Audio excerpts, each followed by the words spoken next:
Hello and a warm welcome to this ITERS presentation where we are looking at item 39, free play. Okay, so we're going to be looking at what the ITERS framework is, what the criteria are under inadequate, what the criteria are under minimal, under good and under excellent. We're going to start off the presentation though, as always, by thinking about some of Sammy's top tips for free play, some good practice guidelines, which I say if you're doing these things that we outline, then you're working towards a good and excellent provision already. So let's, with no further ado, dive in and get started. So let's see. Good practice, effective practice, free play in early years. So my 9 top tips. First of all, help children to be engaged in what's on offer during free play. Way too often children are wandering around, they're disengaged, they find it difficult to settle on a specific activity or to choose something. It's your role as a practitioner to help all the children be engaged. During free play, you should be walking around the space, making sure that each child is engaged, sitting with a child, supporting them to extend, engage, and take part in something that is set out. There should be, well, let's skip to number 3. I'll come back to number 2. There should be a wide range of different things set up for free play and certainly accessible for the children. There should be some form of blocks, there should be role play, imaginative play, small world play, fine motor, books and relaxation, tabletop toys and games, obviously age dependent. There could be things like animals, puppets, there could be malleable materials out, there could be sensory, there are puzzles, all of these things would usually be out and available during a good quality, what I would call a big fat free play session. Okay, so we jump back now to number 2, support and respect children's choices. Free play time is an amazing opportunity for children to make choices for themselves, what they want to play with and how they want to play with it. That is only going to work if you respect their choices.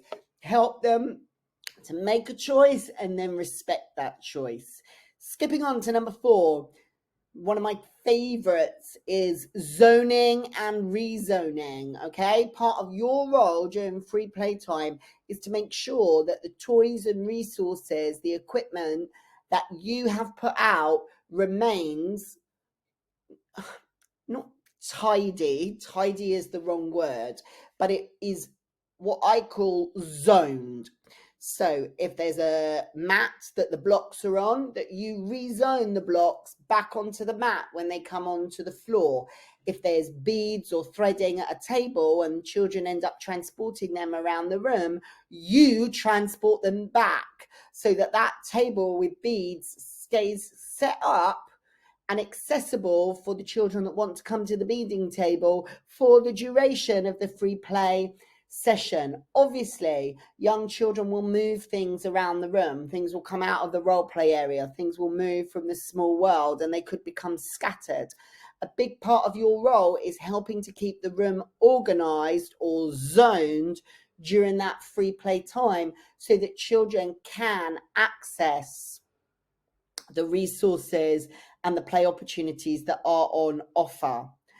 Number 5, minimize interruptions to children's free play. So if it's nappy changing time and children are engaged in play and they're doing stuff, choose children that are less engaged to do their nappies first of all. Try to stop any other kinds of interruptions, calling them away to do things, or try to protect each child's individual play. That could be from other children coming in to take their resources or to spoil their game or whatever. But one of the things that you should be doing is protecting their play, and as part of that, trying to minimize any interruptions. Provide play opportunities, free play opportunities inside and outside. Ideally, this would be simultaneous, but depending on the setup of your room, your class, or your early years setting, it might not always be possible to have simultaneous inside and outside where children can flow from inside to outside. That's the ideal. But if that can't happen, then have free play time inside, and at another point of the day have free play outside, and whether that's with the entire group or half the group inside, half the group outside, then swap over. That's a great way to do it if you can't have free flow and simultaneous in and out at the same time, which is my preference. Okay. Staff should be guiding and supporting and facilitating free play, but without taking over, making sure that children have the right number of resources, modeling how to use things if children don't know, helping children come up with ideas of how to use and play with the equipment and materials. But then once they've got going and they're into it, taking 3 steps back to allow the children to explore and support on their own, and only coming in if they're bored to re-engage them, if they need more resources, or, which brings us nicely on to number 8, or finding ways to extend and support their play. And one of the things that you should be doing as an early years practitioner when supporting free play is using rich language, talking and interacting with the children during their free play. Those, ladies and gentlemen, are my top 9 tips for supporting free play. With no further ado, let's dive in and see what the standard says. So we're going to look at the ITERS quality rating scale for inadequate for item 32, which is free play. So your classroom or your setting is inadequate. That is graded at a number 1 if you are doing any or all of these things. If any or all of these descriptors describe what's going on in your setting, then you are graded as a number 1 inadequate for supporting children's free play, which is the ITERS Item 32. So let's start. Little, if any, free play during the day. That describes you inadequate. A poor selection or quality of materials available for children during free play. So that might mean not a lot of toys out, or the toys that are out are in bad condition or not suitable for the children. They're the wrong age group, they can't be used, they've got pieces missing, etc. There's nothing worse than doing a 390 piece puzzle and number, half the pieces are missing.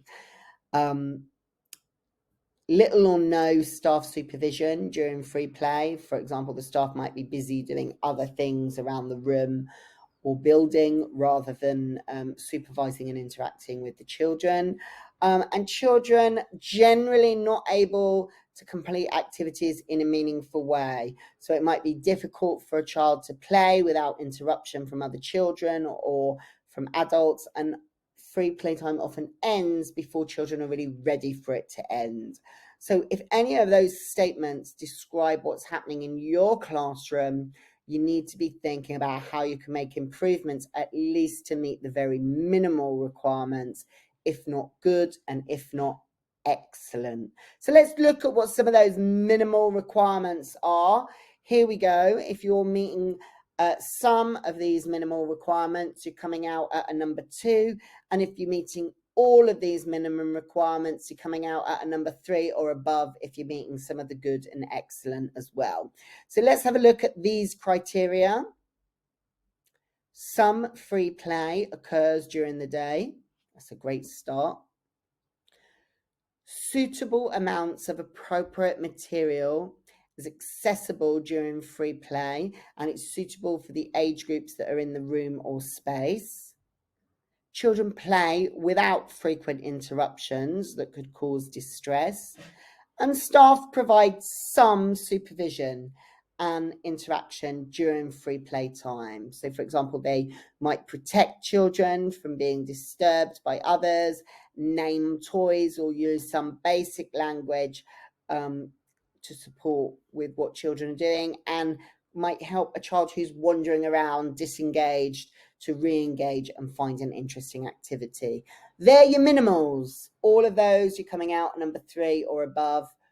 Some of those you're coming out at a number 1, providing that you've not number 2, sorry, providing that you've not met any of the inadequates, in which case you would be stuck at a number 1. Let's look at these good descriptors. So the good criteria, this will describe what's happening in your classroom if your classroom is a good classroom. Let's see. Free play occurs throughout the day with only a few instances where materials are not fully accessible. A suitable variety of play materials are accessible for all ages in the group. Staff maintain play areas to encourage constructive free play. That's what I was talking about before. Zoning and organising, picking up clutter, reorganising the toys as needed. Staff respect children who prefer to play alone or near a friend, and do not attempt to make children play together before they're ready, or if that's not what they want to be doing. Ladies and gentlemen, let's look at the excellent criteria. Could this describe what's happening in your classroom? Let's have a look. We've got our 3 criteria for excellent. Staff frequently interact positively with children during free play.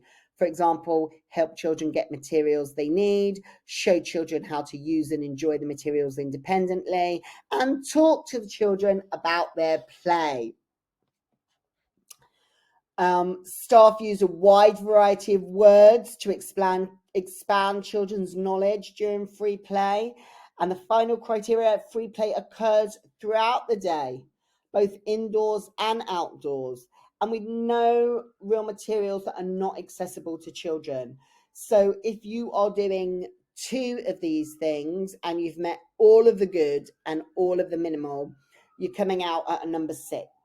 If you're meeting all 3 of these things and you've met the goods and you've met the minimals, you're coming out at a number 7. And if you're not doing these things, you need to be thinking about what changes can we make to our practice, to our schedule, how can we better support free play, and what do we need to do to strive towards excellence.